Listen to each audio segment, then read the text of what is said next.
बिस्मिल्लाहिर्रहमानिर्रहीम। स्टूडेंट्स, आज हमने लेक्चर नंबर 19 जो हमारा चैप्टर 4 का आर्टिकल है स्ट्रक्चर ऑफ आइस, ये डिस्कस करना है। तो स्ट्रक्चर ऑफ आइस को डिस्कस करने से पहले हम वाटर का जो स्ट्रक्चर है, लिक्विड फॉर्म में जो वाटर है उसका पहले स्ट्रक्चर डिस्कस करते हैं।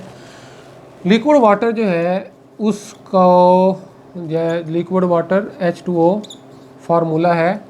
तो लिक्विड फॉर्म में इसके अंदर ऑक्सीजन एटम है जिसके आखिरी शेल में 4 इलेक्ट्रॉन होते हैं। आखिरी शेल में इसके 6 इलेक्ट्रॉन है। तो ये 6 वैलेंस इलेक्ट्रॉन है, उनमें से 2 इलेक्ट्रॉन जो है वो शेयर कर लेता है 2 हाइड्रोजन एटम्स के साथ और कोवलेंट बॉन्ड बनाता है। 2 कोवलेंट बॉन्ड बन गए, बाकी 2 लॉन पेयर हैं और ये इस तरह से टेट्राहेड्रल फॉर्म में ये अरेंज होते हैं। टेट्राहेड्रल फॉर्म, ये टेट्राहेड्रॉन है, टेट्राहेड्रॉन। अब इस टेट्राहेड्रॉन के अंदर 2 कॉर्नर पे तो हाइड्रोजन एटम्स हैं और बाकी 2 कॉर्नर पे लॉन पेयर हैं। 2 कॉर्नर की तरफ हाइड्रोजन एटम्स हैं। अब इसमें होता क्या है, लिक्विड फॉर्म में इसके अंदर हाइड्रोजन बॉन्डिंग बनती है। वो किस तरह से? हाइड्रोजन बॉन्डिंग जो है वो इसमें इस तरह से बनेगी कि वजह उसकी क्या है, ये है ऑक्सीजन एटम और ऑक्सीजन जो है वो इलेक्ट्रोनेगेटिव है। ऑक्सीजन इलेक्ट्रोनेगेटिव होने की वजह से ये वाले इलेक्ट्रॉन पेयर को अपनी तरफ ज़्यादा खींचेगा, तो हाइड्रोजन पर पार्शियल पॉजिटिव चार्ज आ जाएगा और ये हाइड्रोजन एटम जो पार्शियल पॉजिटिव चार्ज वाला है, ये इस पर इलेक्ट्रॉन बहुत कम हो जाएंगे, इस पर इलेक्ट्रॉन बहुत कम हो जाएंगे। वजह क्या है? ऑक्सीजन की इलेक्ट्रोनेगेटिविटी ज़्यादा होने की वजह से इसने बॉन्ड पेयर को अपनी तरफ ज़्यादा अट्रैक्ट किया है। तो ये हाइड्रोजन जो डिवाइड हो गया इलेक्ट्रॉन से, डिवाइड का मतलब ये इसको इलेक्ट्रॉन का खसारा पड़ गया, इसके पास इलेक्ट्रॉन अब बहुत कम है, यानी ये कम शेयर कर रहा है। तो अब ये क्या करेगा, ये एक स्ट्रॉन्ग किस्म का इलेक्ट्रिक फील्ड प्रोड्यूस करेगा, पॉजिटिव चार्ज वाला पॉजिटिव इलेक्ट्रिक फील्ड प्रोड्यूस करेगा। तो इसके करीब जो भी फिर वाटर मॉलिक्यूल आएगा, ये इसके करीब वाटर मॉलिक्यूल है, एक दूसरा वाटर मॉलिक्यूल है, तो ये क्या करेगा, किसी दूसरे वाटर मॉलिक्यूल के जो ऑक्सीजन एटम का लॉन पेयर होगा, लॉन पेयर, उसको अपनी तरफ अट्रैक्ट करेगा। ये वाला हाइड्रोजन जो कि पार्शियल पॉजिटिव चार्ज वाला है। वजह क्या है? इस पर इलेक्ट्रॉन की कमी हो गई। अब ये क्या करेगा, किसी दूसरे वाटर के ऑक्सीजन के लॉन पेयर को अट्रैक्ट करेगा और इसके साथ एक किस्म का कोऑर्डिनेट वाला कोवलेंट बॉन्ड बना देगा। कोऑर्डिनेट कोवलेंट बॉन्ड, वीक किस्म का coordinate covalent bond, actual complete coordinate covalent bond नहीं, एक वीक किस्म का कोऑर्डिनेट कोवलेंट बॉन्ड बनाएगा और उस कोवलेंट बॉन्ड को हम कहते हैं हाइड्रोजन बॉन्ड। ये हाइड्रोजन बॉन्ड बन गया। तो इसी तरह से ये वाला हाइड्रोजन भी पार्शियल पॉजिटिव चार्ज वाला है, इसका भी इलेक्ट्रॉन पेयर ज़्यादा ऑक्सीजन की तरफ है, ये इलेक्ट्रोनेगेटिव होने की वजह से। तो क्या होगा, इस हाइड्रोजन ने भी करीब वाले वाटर के ऑक्सीजन के साथ क्या करना है, करीब वाले वाटर के ऑक्सीजन के लॉन पेयर को अपनी तरफ अट्रैक्ट करना है। इस इलेक्ट्रॉन पर नेगेटिव चार्ज है, इस पर हाईली पार्शियल पॉजिटिव चार्ज है, तो ये इसको अपनी तरफ, इलेक्ट्रॉन्स को अपनी तरफ अट्रैक्ट करेगा और ये एक किस्म का बॉन्ड बनेगा जो कि हम हाइड्रोजन बॉन्ड कहते हैं। तो ये लिक्विड वाटर में इस तरह से हाइड्रोजन बॉन्डिंग बनती है, ये इधर वाटर के साथ, इधर वाटर के साथ। और ये जो लॉन पेयर है, ऊपर इनके 2 लॉन पेयर हैं, इधर से क्या होगा, इधर भी जो ऊपर वाटर होते हैं ना, यहाँ पर वाटर मॉलिक्यूल्स हैं, ये एक वाटर मॉलिक्यूल है, इसका भी हाइड्रोजन पार्शियल पॉजिटिव चार्ज वाला हो जाता है इस ऑक्सीजन की वजह से। तो इसके पॉजिटिव इलेक्ट्रिक फील्ड की वजह से ये इस ऑक्सीजन के लॉन पेयर को अट्रैक्ट करेगा और इसके साथ क्या करेगा, यहाँ पर हाइड्रोजन बॉन्ड बना देगा। इसी तरह से ये लॉन पेयर है, इसको इधर वाले वाटर का हाइड्रोजन अट्रैक्ट करेगा और हाइड्रोजन बॉन्ड बनाएगा। तो इधर भी हम हाइड्रोजन बॉन्ड बना देते हैं, एक वाटर मॉलिक्यूल यहाँ पर लिखते हैं इस लॉन पेयर की हाइड्रोजन बॉन्डिंग बनाने के लिए। तो ये हाइड्रोजन और ये हाइड्रोजन है। अब इस हाइड्रोजन पर भी पार्शियल पॉजिटिव चार्ज है। वजह क्या है? वही पहले वाली बात है कि ये भी ऑक्सीजन के साथ जुड़ा हुआ है, ऑक्सीजन इलेक्ट्रोनेगेटिव है, तो ऑक्सीजन ने इलेक्ट्रॉन अपनी तरफ ज़्यादा अट्रैक्ट करने हैं, तो इस पर हाईली पार्शियल पॉजिटिव चार्ज आ जाएगा। ये क्या करेगा, लॉन पेयर को अपनी तरफ अट्रैक्ट करेगा और वीक कोऑर्डिनेट कोवलेंट बॉन्ड बनाएगा, जिसको हम हाइड्रोजन बॉन्ड कहते हैं। तो ये वाटर मॉलिक्यूल में हाइड्रोजन बॉन्डिंग है लिक्विड स्टेट में। अब जब लिक्विड स्टेट में ये वाटर होता है लिक्विड फॉर्म में, तो इर्रेगुलर होता है, इर्रेगुलर इसमें अरेंजमेंट होती है, इर्रेगुलर अरेंजमेंट, कोई तरतीब नहीं होती मॉलिक्यूल्स में, कोई तरतीब नहीं। लिक्विड फॉर्म में मॉलिक्यूल तरतीब में नहीं होते, सॉलिड फॉर्म में तरतीब में होते। तो अब जब लिक्विड फॉर्म में मॉलिक्यूल्स मूव करते रहते हैं, जुड़े हुए होते हैं एक दूसरे के साथ थ्रू हाइड्रोजन बॉन्डिंग, लेकिन मूव करते रहते हैं, तो ये वाटर मॉलिक्यूल यहाँ से मूव करके कहीं और जाएगा ना, तो उधर वाले वाटर के साथ हाइड्रोजन बॉन्ड बना लेगा। वो कहीं और जाएगा तो इधर से हाइड्रोजन बॉन्डिंग ब्रेक करके वो किसी और के साथ जाके हाइड्रोजन बॉन्ड बना लेगा। तो जैसे जैसे मॉलिक्यूल मूव करते हैं उसी तरह हाइड्रोजन बॉन्डिंग बनती है, फिर ब्रेक हो जाती है, फिर बनती है, फिर ब्रेक हो जाती है। तो ये इरेगुलर इसमें तरतीब होती है लिक्विड फॉर्म में। अब आते हैं स्ट्रक्चर ऑफ आइस को एक्सप्लेन करने के लिए। अब इसकी आइस बनाते हैं। लिक्विड वाटर से आइस कैसे बनेगी, जब हम टेम्परेचर डिक्रीज करेंगे। फर्ज करें हमारे पास लिक्विड वाटर है 25 डिग्री सेंटीग्रेड पर है, 25 डिग्री सेंटीग्रेड पर लिक्विड वाटर है। अब इसको हमने क्या करना है, ठंडा करना है, टेम्परेचर डिक्रीज करना है। टेम्परेचर डिक्रीज करेंगे, 25 से 20 पर आ गए, 15 पे आ गए, 10 पे आ गए, 5 पे आ गए। तो जैसे जैसे टेम्परेचर डिक्रीज करते हैं तो वॉल्यूम क्या होता है, डिक्रीज होता है। टेम्परेचर डिक्रीज करने से वॉल्यूम डिक्रीज होता है। तो टेम्परेचर डिक्रीज करने से वॉल्यूम डिक्रीज होता है, ये हमने गैस लॉ में भी पढ़ा था। मॉलिक्यूल सिकुड़ जाते हैं, करीब आ जाते हैं, उनकी जो मोशन है वो स्लो हो जाती है। और वॉल्यूम अगर कम हो जाए, टेम्परेचर कम होने से वॉल्यूम कम हो जाए तो डेंसिटी क्या हो जाती है, वॉल्यूम कम होने से डेंसिटी इंक्रीज होगी, डेंसिटी इंक्रीज होगी।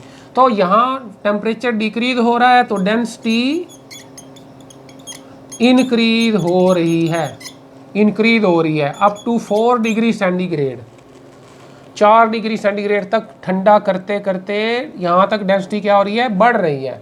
यहाँ डेंसिटी मैक्सिमम हो जाती है, यहाँ पर क्या है, डेंसिटी मैक्सिमम हो गई। अब यहाँ डेंसिटी मैक्सिमम है, ये है मोर डेंस वाटर, जो कि ठंडा यख पानी होता है वो मोर डेंस होता है। अब हमने तो आइस बनानी है, आइस बनती है 0 डिग्री सेंटीग्रेड पर। अब हमने 0 की तरफ ले जाना है, तो जब 4 डिग्री सेंटीग्रेड से मज़ीद टेम्परेचर कम करेंगे तो फिर क्या होगा, अब टेम्परेचर कम करने से डेंसिटी बढ़ने की बजाय कम होगी, टेम्परेचर डिक्रीज होगा। तो अब डेंसिटी क्या होनी है, अब डेंसिटी डिक्रीज होगी। अब इसकी वजह हमने बतानी है। टेम्परेचर कम करने से तो डेंसिटी बढ़ती है, यहाँ टेम्परेचर 4 से मज़ीद नीचे जाएंगे तो क्या होगा, डेंसिटी अब कम होनी है। अभी इसकी वजह जब हम बता देंगे तो हमारे 2 क्वेश्चन इसमें शॉर्ट क्वेश्चन वो उनका आंसर हमें मिल जाएगा। तो पहली जो बात है कि डेंसिटी डिक्रीज क्यों होती है, वो हम स्ट्रक्चर ऑफ आइस ड्रा करते हैं तो उससे क्लियर होगा। जब वाटर मॉलिक्यूल 4 डिग्री सेंटीग्रेड से मज़ीद नीचे टेम्परेचर पे आते हैं तो इनमें ये जो हाइड्रोजन बॉन्डिंग है ये रेगुलर तरतीब में आना शुरू हो जाते हैं। हाइड्रोजन बॉन्डिंग रेगुलर होना शुरू हो जाती है, तरतीब वाली हाइड्रोजन बॉन्डिंग।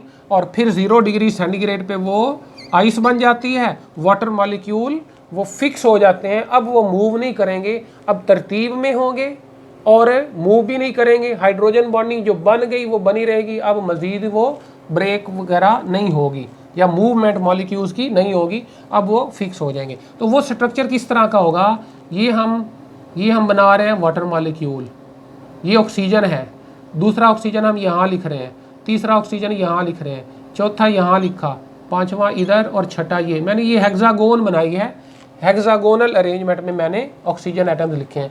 किसके हैं ये वाटर मॉलिक्यूल्स के हैं। अब इनके साथ 2-2 हाइड्रोजन लगाने, एक हाइड्रोजन ये लगाया, एक इधर लगा दिया, वी शेप होती है। अब इसका हाइड्रोजन इस साइड पे लगाया है, इस ऑक्सीजन का हाइड्रोजन निचले ऑक्सीजन की तरफ होगा, इसका हाइड्रोजन उधर वाले ऑक्सीजन की तरफ होगा, इसका हाइड्रोजन उधर वाले ऑक्सीजन की तरफ, इसका हाइड्रोजन ऊपर वाले ऑक्सीजन की तरफ और इसका उधर वाले ऑक्सीजन की तरफ बना देना है। ये एक एक इनके दो दो पूरे हो गए, एक बाहर की तरफ लगाया। इसके भी दो हाइड्रोजन पूरे करने के लिए एक हम बाहर की तरफ लगा देते हैं, इधर लगा देते हैं। इसका हाइड्रोजन इधर लगा दिया, इसका नीचे की तरफ लगा दिया, इसका इधर लगा देते हैं, इसका इधर लगा देते हैं। तो ये कितने वाटर मॉलिक्यूल्स हैं? 6 वाटर मॉलिक्यूल्स हैं जो कि एक हेक्सागोनल अरेंजमेंट में है। अब इनके दरमियान हाइड्रोजन बॉन्डिंग भी तो होती है, वो यहाँ पर हाइड्रोजन और ऑक्सीजन, हाइड्रोजन की आगे ऑक्सीजन से हाइड्रोजन बॉन्डिंग, इस हाइड्रोजन की नीचे वाले ऑक्सीजन से ये हाइड्रोजन बॉन्डिंग बन गई, इसकी इधर वाले से बन गई, इसकी आगे बना देनी है, इसकी यहाँ पर और इधर भी हाइड्रोजन बॉन्डिंग। तो ये है आइस का स्ट्रक्चर जिसमें रेगुलर हाइड्रोजन बॉन्डिंग से ये हेक्सागोनल स्ट्रक्चर बन जाता है, जिसमें कोवलेंट बॉन्ड, हाइड्रोजन बॉन्ड, एक हेक्सागोन के एक साइड पे कोवलेंट बॉन्ड है, दरमियान में हाइड्रोजन है, फिर आगे हाइड्रोजन बॉन्ड, फिर ऑक्सीजन के बाद कोवलेंट बॉन्ड हाइड्रोजन के साथ, फिर हाइड्रोजन बॉन्ड ऑक्सीजन के साथ, फिर ऑक्सीजन का हाइड्रोजन से कोवलेंट बॉन्ड और हाइड्रोजन का ऑक्सीजन से हाइड्रोजन बॉन्ड। तो ये तरतीब चलती रहेगी। अब इसको मज़ीद अगर एक्सटेंड करें आगे तो मज़ीद हम और ऑक्सीजन लिख के हम ये बना सकते हैं। ये ऑक्सीजन है, दूसरा ये, तीसरा ये, चौथा ये, पांचवा ये और छठा ऑक्सीजन ये है। इनके भी हाइड्रोजन लिखें। अब इसका हाइड्रोजन उधर है तो इसका हाइड्रोजन अगले ऑक्सीजन की तरफ, इसका नीचे वाले ऑक्सीजन की तरफ, इसका इधर वाले ऑक्सीजन की तरफ, और इसका हम ऐसे लिख देते हैं क्योंकि इधर हाइड्रोजन है, हाइड्रोजन की तरफ हाइड्रोजन नहीं रखना। तो इसके ये दो हाइड्रोजन ऐसे कर दिए, इसका एक अंदर की तरफ बना दिया, इसका एक बाहर की तरफ बना दिया। ये वी शेप बरकरार रखनी है वाटर मॉलिक्यूल की, इस तरह की शेप कि यहाँ पर ऑक्सीजन होगा, यहाँ ऑक्सीजन होगा और ये दो हाइड्रोजन ऐसे, तो इस तरह है तो इस तरह इस साइड पे, अगर ये ऑक्सीजन है तो दो हाइड्रोजन ऐसे लिख देने हैं। तो जिसको धरती, अब यहाँ भी हाइड्रोजन बॉन्डिंग बनानी है। ये हाइड्रोजन बॉन्ड है, फिर इधर हाइड्रोजन बॉन्ड है, फिर यहाँ नीचे की तरफ इधर इधर। तो ये भी वही रेगुलर हेक्सागोन ही बन चुकी है, रेगुलर हेक्सागोन है जो कि इस तरफ थी। एक रिंग ये बन गया, दूसरा ये बन गया। नीचे भी कंप्लीट कर दें, 1 2 3 ये ऑक्सीजन, 4 ये ऑक्सीजन, 5 ये और छठा ये मौजूद है। तो ये भी पूरी हेक्सागोन बन रही है, इसको भी कंप्लीट कर लेना है। ये कोवलेंट बॉन्ड है और इसका आगे कोवलेंट बॉन्ड, इसका आगे कोवलेंट बॉन्ड, इसका ऊपर वाले की तरफ कोवलेंट बॉन्ड। फिर क्या करना है, फिर हमने यहाँ हाइड्रोजन बॉन्ड रखा, इधर हाइड्रोजन बॉन्ड रखा, इधर हाइड्रोजन बॉन्ड है और इधर हाइड्रोजन बॉन्ड है, और इसका बाकी एक एक हाइड्रोजन जो है वो बाहर की तरफ ऐसे निकाल देने हैं। तो ये है स्ट्रक्चर ऑफ आइस। और अब इसमें हम अगर देखें तो रेगुलर अरेंजमेंट होने की वजह से, तरतीब में आने की वजह से जो फिक्स शेप है, लॉन पेयर्स हैं, लॉन पेयर्स ने अपने आप को एक मखसूस एंगल पे रखना है और वो एंगल अब चेंज नहीं होगा। तो ये दरमियान में एम्प्टी स्पेसेस क्रिएट हो रही हैं। ये क्या है? एम्प्टी स्पेस, दरमियान में एम्प्टी स्पेस क्रिएट हो जाती है जब 0 डिग्री सेंटीग्रेड पे वाटर आ रहा होता है 0 डिग्री सेंटीग्रेड की तरफ। तो क्या होता है? एम्प्टी स्पेसेस क्रिएट हो जाती हैं रेगुलर अरेंजमेंट की वजह से। तो फिर वॉल्यूम बढ़ जाएगा। जब वही वाटर था, क्लोज मॉलिक्यूल थे, वही जब ज़रा फासले पर आने हैं तरतीब में आने की वजह से, तो उनके दरमियान खाली जगह पैदा होगी। अब खाली जगह पैदा होने की वजह से वॉल्यूम बढ़ जाएगा, वॉल्यूम इंक्रीज हो जाएगा। तो वॉल्यूम इंक्रीज हो तो डेंसिटी क्या होती है? डेंसिटी डिक्रीज होती है। तो इसकी ये यहाँ पे इसी वजह से जो 4 डिग्री सेंटीग्रेड से 0 की तरफ आए तो डेंसिटी डिक्रीज होती है। इन्हीं एम्प्टी स्पेस क्रिएट होने की वजह से, वॉल्यूम बढ़ने की वजह से। कितने % वॉल्यूम बढ़ता है जब वाटर से आइस बनती है? 9% वॉल्यूम इंक्रीज होता है। 9% वॉल्यूम इंक्रीज होता है। आइस जो है वो लिक्विड वाटर से 9% ज़्यादा स्पेस ऑक्यूपाई करती है इन्हीं एम्प्टी स्पेसिस की वजह से। तो डेंसिटी डिक्रीज हो जाती है आइस की देन लिक्विड वाटर। तो फिर क्या होगा? बर्फ़ हल्की हो जाएगी, बर्फ़ वाटर से कम डेंसिटी वाली हल्की हो जाएगी। और यही वजह है कि जब पानी के अंदर बर्फ़ डालते हैं तो बर्फ़ ऊपर तैरती है, क्योंकि वो हल्की होती है, उसकी डेंसिटी कम होती है। और लिक्विड वाटर जो ठंडा पानी है उसकी डेंसिटी ज़्यादा होती है। तो जिस चीज़ की डेंसिटी ज़्यादा हो वो नीचे होती है, जिसकी डेंसिटी कम हो वो ऊपर आती है, ऊपर तैरेगी बर्फ़। तो इस वजह से आइस फ्लोट्स ऑन वाटर, ये है reason why ice floats on water. दोबारा बता देता हूँ, जब लिक्विड वाटर से हम ठंडा करते हैं, टेम्परेचर कम करते हैं, तो डेंसिटी पहले बढ़ती है, फिर 4 डिग्री सेंटीग्रेड पे डेंसिटी मैक्सिमम हो जाती है। उसके बाद मज़ीद टेम्परेचर कम करने से डेंसिटी कम होगी। क्यों कम होगी? एम्प्टी स्पेसिस की वजह से। एम्प्टी स्पेसिस क्यों क्रिएट होनी है? Regular arrangement, regular hydrogen bonding होने की वजह से। तो स्पेस, एम्प्टी स्पेस की वजह से वॉल्यूम बढ़ जाता है, डेंसिटी कम हो जाती है। बर्फ़ कम डेंसिटी वाली होने की वजह से पानी के ऊपर तैरती है। तो ये एक क्वेश्चन है। उसके बाद इसी से रिलेटेड एक और क्वेश्चन हम कर लेते हैं। वो ये जो पॉन्ड्स वगैरह होते हैं, तालाब और झीलें वगैरह, लेक्स और पॉन्ड्स और सी वाटर, या जिन इलाकों में बहुत ज़्यादा सर्दी पड़ती है, वहाँ टेम्परेचर माइनस में चला जाता है, तो वहाँ तालाबों में मौजूद मछलियाँ और दूसरी जो मैरीन लाइफ है, मैरीन लाइफ मछली हो सकती है, मेंढक हो सकता है, कछुए हो सकते हैं, जो भी चीज़ है वो पानी के अंदर ज़िंदा रहती हैं। सर्दियों में भी जब टेम्परेचर माइनस में होता है तो वहाँ तो बर्फ़ बन चुका होता है पानी, तो बर्फ़ के अंदर तो मछली ज़िंदा नहीं रह सकती, लेकिन वो मछलियाँ नीचे पानी में ज़िंदा रहती हैं। उसकी वजह ये है कि जब फ़र्ज़ करें ये हमारा तालाब है, अब ये इसके अंदर पानी है, तो जो भी इसके अंदर मैरीन लाइफ होगी वो सर्वाइव कैसे करेगी, हमने ये देखना है। पहली बात ये है कि जो पानी है वो फ्रीज ऊपर से नीचे की तरफ होता है, फ्रॉम सरफेस टू डाउनवर्ड। पानी को अगर बर्फ़ बनाना शुरू करें, फ्रीज़र के अंदर रखें, तो पहले ऊपर एक लेयर बनती है, फिर वो नीचे की तरफ मोटी होती होती सारा पानी बर्फ़ बन जाता है। पानी फ्रीज ऊपर से नीचे की तरफ होता है, और गर्म हम नीचे से ही करते हैं, गर्म आग नीचे ही जलाते हैं, गर्म होना नीचे से शुरू होगा और पानी फ्रीज होना ऊपर से शुरू होता है। अब जब सर्दी का मौसम आता है तो फिर ये जो जब टेम्परेचर माइनस में हो जाता है, तो ये जो पानी है सरफेस वाला वो ठंडा होगा, पहले ये ठंडा होगा, फिर वो नीचे वाले पानी को ठंडा करेगा। यहाँ से हीट लॉस होगा, पानी में पानी ही है अभी, पानी से हीट लॉस होगा। फिर मज़ीद टेम्परेचर जब कम होगा तो ऊपर वाला पानी जो है वो बर्फ़ बन जाएगा। यहाँ पर क्या हो जाएगी? बर्फ़ बन जाएगी, बर्फ़ की एक लेयर बन जाएगी, आइस, क्योंकि ऊपर से सरफेस से पानी फ्रीज होना शुरू होता है। अब जब ये बर्फ़ की लेयर बन जाएगी, इसको कहते हैं blanket of ice. Blanket of ice, बर्फ़ का एक कंबल बन जाएगा, ब्लैंकेट ऑफ आइस। अब ये बर्फ़ जो है ये पानी को इंसुलेट कर लेगी, नीचे वाले पानी को ऊपर से कवर कर लेगी, इंसुलेट कर लेगी। अब नीचे वाले पानी से मज़ीद हीट का लॉस नहीं होगा, तो नीचे वाला पानी मज़ीद ठंडा होकर बर्फ़ नहीं बनेगा। और ये बर्फ़ जो ऊपर बनी है ये अब नीचे नहीं जा सकती, क्योंकि बर्फ़ पानी के ऊपर तैरती है, बर्फ़ पानी के ऊपर तैरती है। वो पहले हमने वजह बताई, लो डेंसिटी होने की वजह से। ज़्यादा डेंसिटी वाले पानी के ऊपर कम डेंसिटी वाली बर्फ़ ऊपर ही रहेगी, तो वो ऊपर से ही कवर रखेगी, और नीचे जो वार्मर वाटर होगा, यानी बर्फ़ से ज़रा ज़्यादा टेम्परेचर वाला पानी, मैक्सिमम डेंसिटी वाला पानी, उसमें मछलियाँ जो हैं वो मौजें करेंगी, वो ज़िंदा रहेंगी। क्योंकि मछली जो है वो ठंडे पानी में ज़िंदा रह सकती है। कोल्ड ब्लडेड ये एनिमल्स होते हैं, ये मौसम के लिहाज से अपना टेम्परेचर एडजस्ट कर सकते हैं, लेकिन ये दूसरे आइस के अंदर नहीं जिंदा रह सकती।